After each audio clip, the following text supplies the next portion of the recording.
Miami-Dade Chamber of Commerce, and welcome to the Member Connection. Before we get started, a word from one of our sponsors.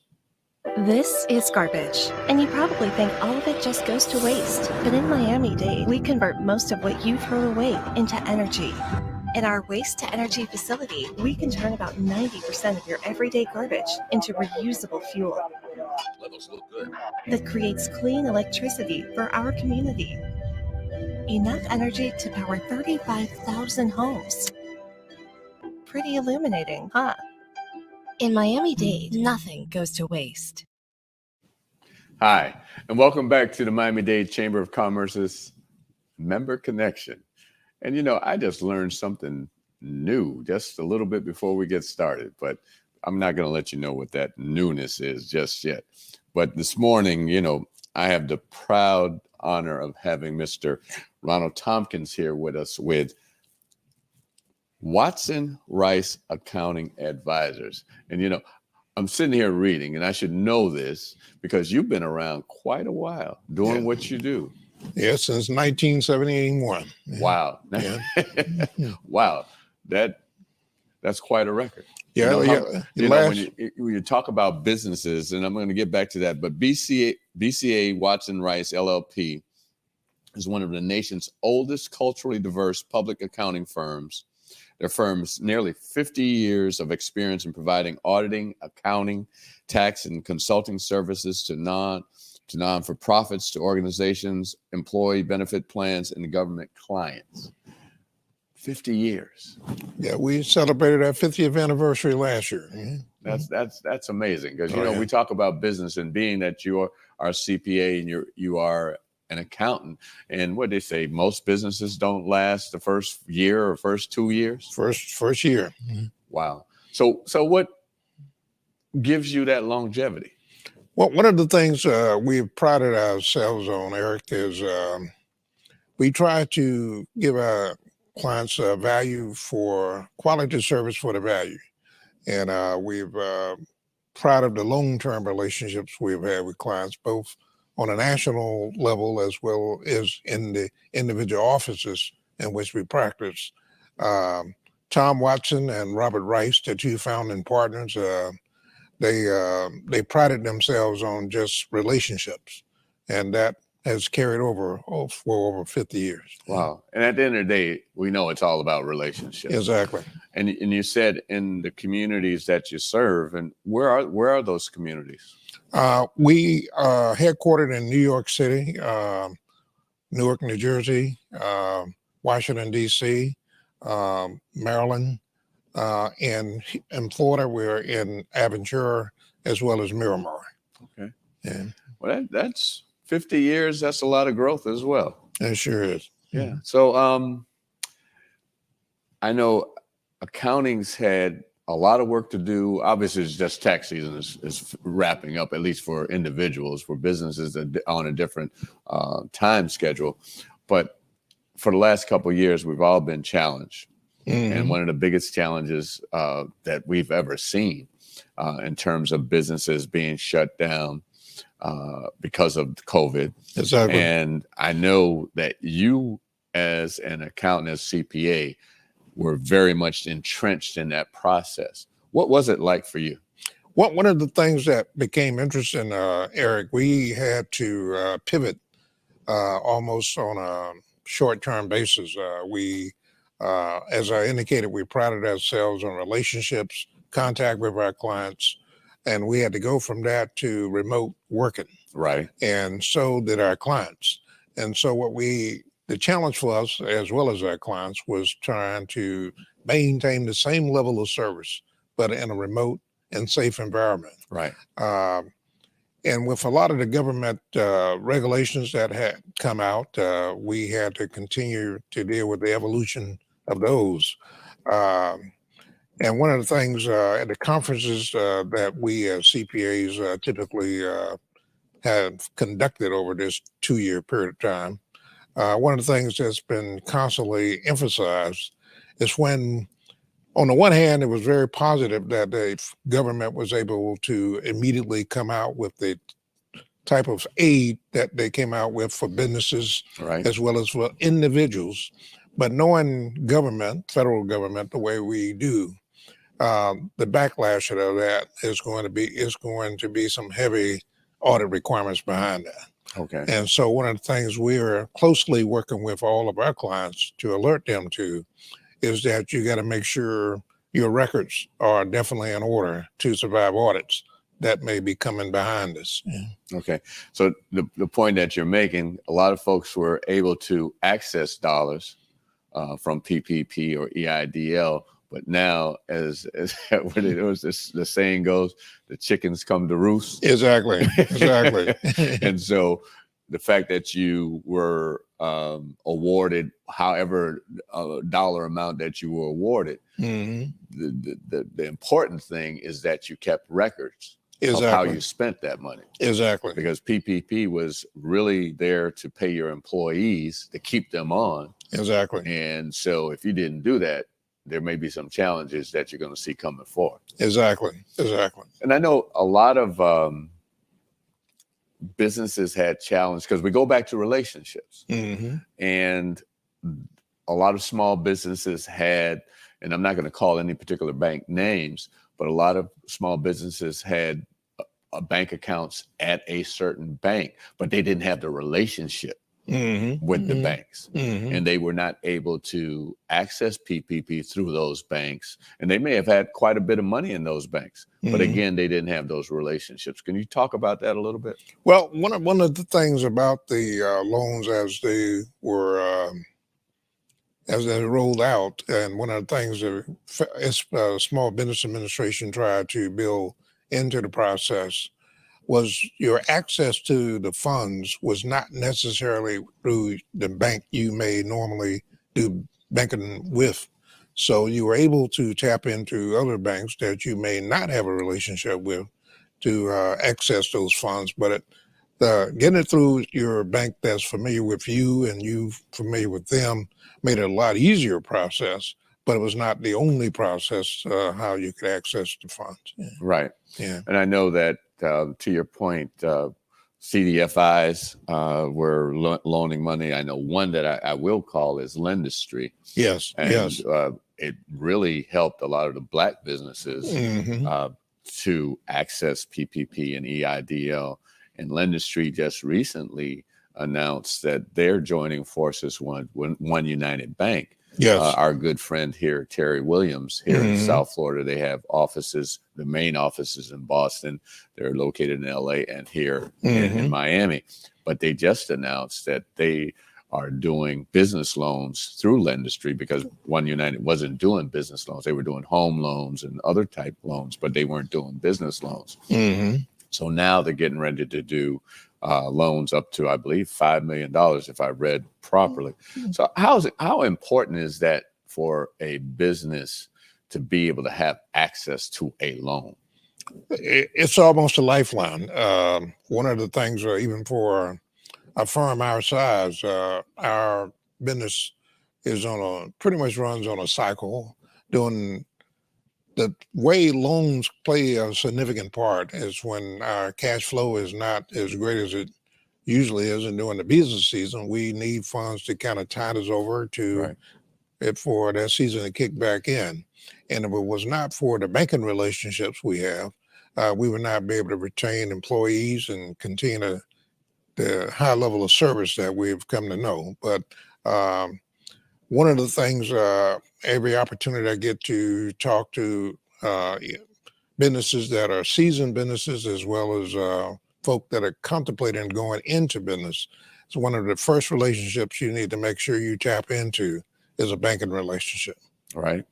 And the other thing about loans, I would say the best thing is to have access to it and not need it versus Exactly. needing it and not having access. In other words, you didn't do your homework. As I say, a lot of times is having the back of your house in order.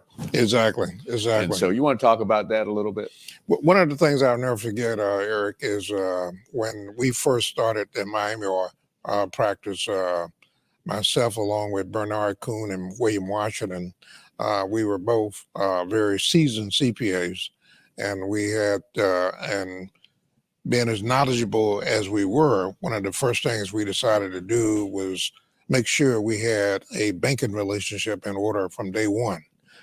So one of the first things we did, even before launching the firm, we made sure we had a line of credit established with what was in place at that time, Southeast Bank. I don't know. Right, of course. Yeah, absolutely. And so we were able to get a nice line of credit with Southeast Bank, and had done, and probably being CPAs in both seasons, we overly probably forecasted how much we needed. But Right. but I always value that relationship, and that loan that we have from Southeast Bank is what really carried us over and got us going. Yeah. What would you say is one of the biggest challenges with small business when it comes to accounting and maintaining the records? The biggest challenge is the with small businesses, I think, is especially when they're just starting out and they're trying to make a trade-off between cost and benefit.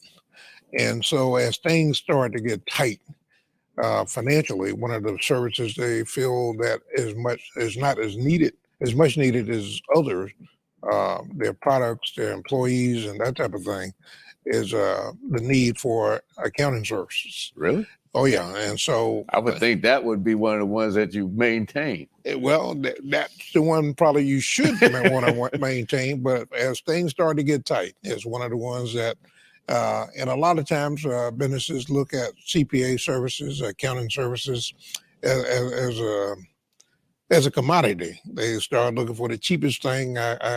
Who can I pay the cheapest and still get something, as opposed to what value do I get for my money?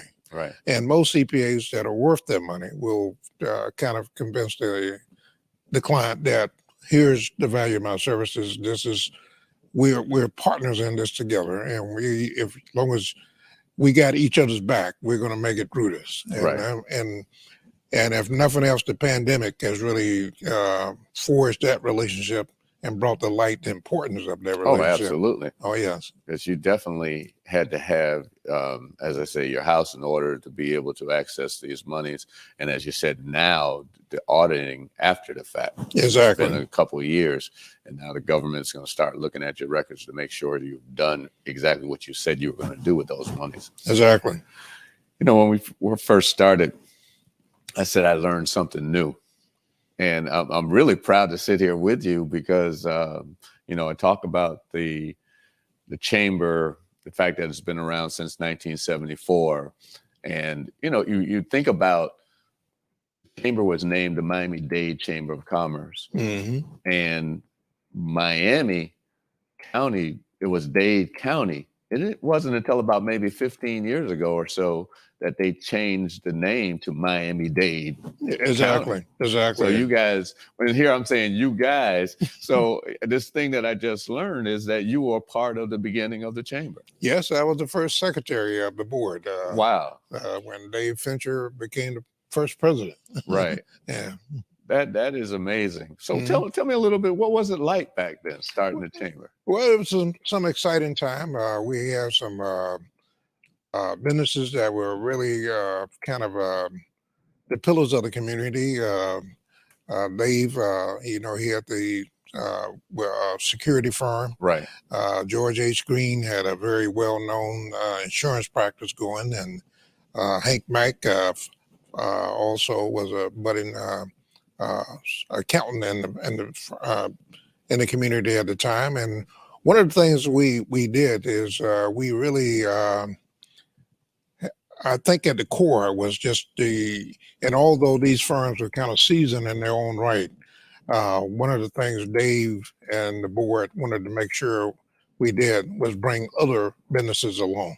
Right. And so just that one of the organizations I belong to is the National Association of Black Accountants, and our logo is one hand reaching down and pulling another one up. Right. And I think in a special kind of way, that was what signaled that was kind of the same motto as the Miami-Dade Chamber when it started. Right. We wanted to help each other. And again, think back, this is 1974. I think about 7th Avenue and all the businesses that were along 7th Avenue, all the businesses that were on 62nd Street. Mhm. That was the heart of our business community. Exactly. Tell people, what was that like? That was a very vibrant times, Eric. Even probably until last month, one of the things I'll never forget is even though our individual practice was pretty much in different locales around Miami-Dade County, I found myself almost on a weekly basis then, as well as still, like I said, until a week ago. I don't know if you remember Mop City. Oh, of course. Yeah, Johnny, of course. The Cadillac seats. Remember when the Cadillac seats first came in? Exactly. Johnny Chile is still my bro.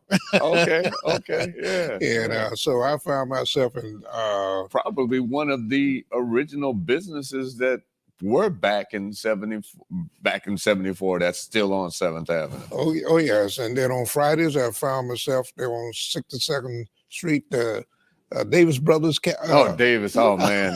Yeah, Dave. Oh gosh, man. Let me tell you. Oh yeah. So the twins. Exactly. Oh man, you talking about some good eating. Oh yeah. So things were exciting back then, and probably I think what was probably the things where things dramatically changed was after 1980 when we had the riots. And, but until then, things were really exciting in that particular area of the county. Yeah. Right. Yeah. So I know you mentioned the riots, and obviously the riots was very impactful on our community in terms of, to your point, of businesses being challenged. What would you say, again, having a Mop City still around, obviously Miami Times, Mm-hmm. they've been around, probably one of the oldest businesses in our community. Mm-hmm. What would you say, again, as far as longevity, what does a person or a business need to really put in place to look to the future? I think the important thing now as we look to the future, Eric, is businesses as we've historically known them, for them to evolve and be a really competitor in the future, got to learn to think differently. I think, especially for businesses, minority businesses, we got to learn to, as we were talking about earlier, I think what's going to increase our chances of survival is consolidation. We got to learn to trust each other, That's a big challenge. Do more business with each other, right? And also bring talent together in one place. I think the days when you have one sole proprietor trying to do it all on their own, right? I think those days are probably long gone. I think for the future, when you're competing for products, you're competing for talent in your workplace, you got to learn to bring all those resources closer together and consolidation. Well, you got a little bit of time left. If you wanted to leave something with our audience, how can they get in touch with you? And what would be the last parting words you would like to share? Well, we're located, as I indicated, we're located locally in Aventura as well as in Miramar. And I can be reached at, and one of the interesting things about relationships, as we've indicated earlier in our business, we typically give our clients not only a business phone number, but we give them our cell phone number. Right. You could probably see on the card that I gave you. Yeah, I actually gave it to you. Yeah.